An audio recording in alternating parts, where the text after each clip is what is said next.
આજે કોઈ વ્યક્તિ તમને એક સવાલ કરે કે તમે જે કામ કરો છો એ કામ આજે કરવાનું બંધ કરી દો તો તમે તમારું જીવન કેટલો સમય સુધી ચલાવી શકો છો? એ કામ ન કરો તો તમારી પાસે એવા રિસોર્સિસ કેટલા છે, અથવા તો તમારી પાસે એવો શું ઓપ્શન છે કે જે તમે તમારું જીવન ગુજારી શકો છો, અને કેટલો ટાઈમ?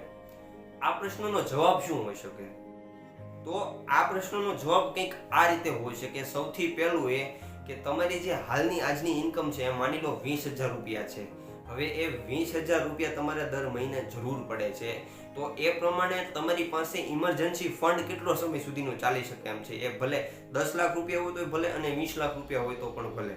બીજી વસ્તુ કે એ તમારું જે બેંકનું સેવિંગ છે એ સેવિંગ પૂરું થઈ જાય તો તમારી પાસે એવી મિલકત કેટલી છે, અથવા તો એસેટ કેટલી છે જે બનાવેલી છે, જે તમને આવક આપે છે, અને એ જે પેસિવ ઇન્કમ આપે છે, ખાસ પેસિવ ઇન્કમ, કે તમે આજે કામ ન કરો તો પણ એ તમારા રિસોર્સિસ છે, તમારી જે એસેટ તમે બનાવેલી છે એમાંથી તમે આવક મેળવી શકો છો. આ બાબત સમજવા જેવી છે, કારણ કે જ્યાં સુધી તમે એક્ટિવમાંથી પેસિવની અંદર નથી જતા ત્યાં સુધી તમે આ જે પ્રશ્ન છે, પ્રશ્ન એટલે કે માની લો તમે કામ નથી કરતા તો પણ તમે કેટલો ટાઈમ ચલાવી શકો છો, એ જે આવક તમારી છે એ આવક બંધ થઈ શકે છે. શું કામ?